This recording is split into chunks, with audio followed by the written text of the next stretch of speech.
Welcome back into Talking Fitchburg. It's your council recap, but a new face, Adam. You got it. I'm not saying your last name because I was saying it wrong in the intro piece, but nevertheless, Adam is here to do the council recap because Chad was off with watching some golf, so with his son. It was a good thing. So you get the chance to give us the update. Are you ready? I'm ready. I bet you are. Let's get started here on our commission and committee reports. Plan Commission, a resolution for a map in the Highfield Reserve area. This is to subdivide this into two lots. What's happening here? Well, that's a loaded question.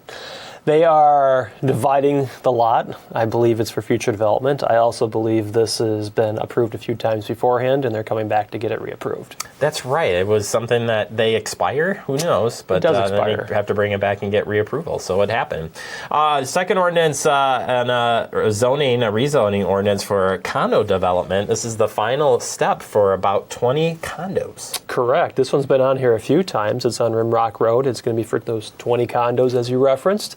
So it got approved last night.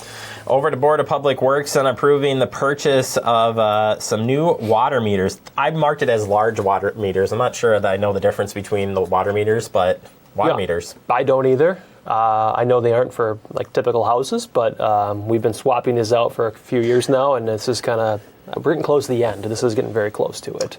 All right, cool. Keep the swapping out going. Authorizing the water utility is our next one. This is a water utility increase starting in October up to 3%. What's happening here? Yeah, so we had a larger increase in 2024. This is what's called a simplified increase, where we can have these slow, kind of steady increases. It's 3%. It translates into a roughly $6 a year for the average home. So it will be going up slightly. Who decides the water utility rates, by the way, as it comes down? Where does it start from?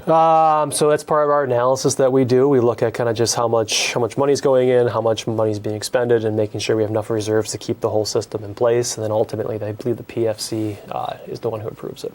Fantastic. All right, moving on to Resolution R-8825. This is approving agreement for condos.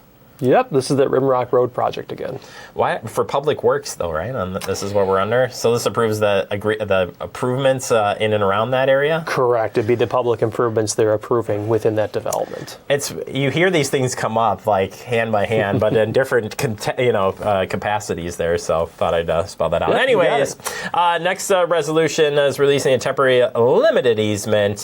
Public Works had an easement. They're giving it back. Yes, it was temporary, and now we no longer need it. What were we using it for? Ooh. Access. That's what. Ooh, loaded question. You knew that one more than I. Oh, nice job. That's about as far as I know. But giving it back a standard piece there. Moving over to resolution approving the first supplement of Fourth Amendment to Agreement of Subdivision Improvements.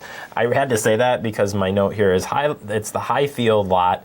It's splitting, but there was some amendments to the amendment. It's a change in park fee calculation, so it required it to be amended. So it goes back to that CSM, which was previously approved, and now we have to tweak this development agreement.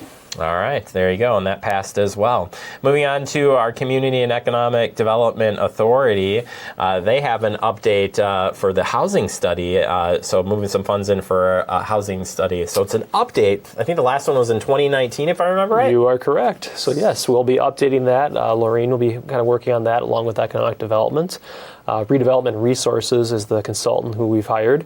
They'll be doing the work for that. As part of that, there'll be some surveys, outreach to the developers, outreach to the community to get people's thoughts, but updating that plan to how we kind of are looking at housing here moving forward and addressing the housing issues in the county. And this project is being funded through the Housing Fund. The Affordable Housing Fund, that's those leftover money for holding that TID district open for that additional year. Fantastic. We'll keep you updated as that comes forth. Next amendment is from our Ag and Rural Committee, and this had to do with the amending the Chapter 30-67 private wells that prohibit Chapter 40-90 exclusive agricultural land water. What are we talking about here? Basically, this is an ordinance that dictates when properties have to hook up when when water is available in the street. So the ordinance addresses, when water is run in front of properties, which ones need to be hooking into it, which ones don't need to be hooking into it. And where did they fall on this one? It was approved with the amendments from the Plan Commission, which eliminated a requirement of a distance requirement from where the location of the water is to kind of the house itself or the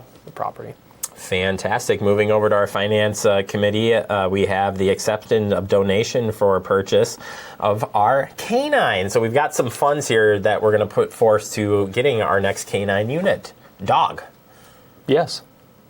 Nothing more, nothing less. No. There's been some fundraising efforts going on out there for this, correct? There have, and Drago's retiring, so as part of that, they'll be looking for that new canine. He can't retire. That's all I'm saying. Can't retire. Not happening. All right. Next one is adopting the 2026 annual city budget schedule. This is the schedule of how we'll be doing our 2026 budget. So that was approved last night. So we have it now set of when presentations will occur and when the budget will be adopted by the Common Council. Yeah, you'll probably see that, in October, by the time it gets around in October. I know approval in late November, but... Yes, staff will start working on that here pretty soon, and then they'll slowly start trickling through. Fantastic. All right, we move on to amending the 2025 general fund budget. This is going to be adding some wellness classes from a grant we received. Correct. No cost to the taxpayers, but there will be a grant that was received that will allow city staff to take fitness classes to help improve our wellness. Fantastic. I'll see you there, won't I? If it is the classes that they're proposing, possibly. Okay. But I'll see you on a walk. Let me know if you want to join. Yeah, it's like cardio drumming, and I can't remember the other one. That's the one I'm interested in. If you've walked by that and seen that, it's pretty impressive. Anyways, approving Microsoft Enterprise license is our next agreement.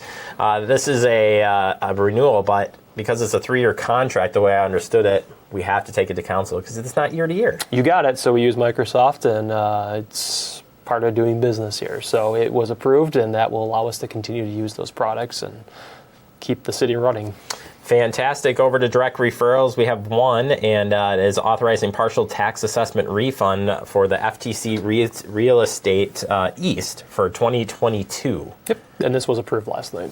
Fantastic. The next council meeting will be on June 10th, and next committee of the whole will be June 25th. Will you be back here, though, to do another council recap? Not for these, no. Possibly in July. Back. Chad will be back. It will not be me. I appreciate you filling in. You did a great job, and you can go back and watch our Common Council meetings or any of our past meetings here on Fact TV. Check it out at fitchburgwi.gov, and you'll see Adam on there from time to time as well. Appreciate it. Thank you.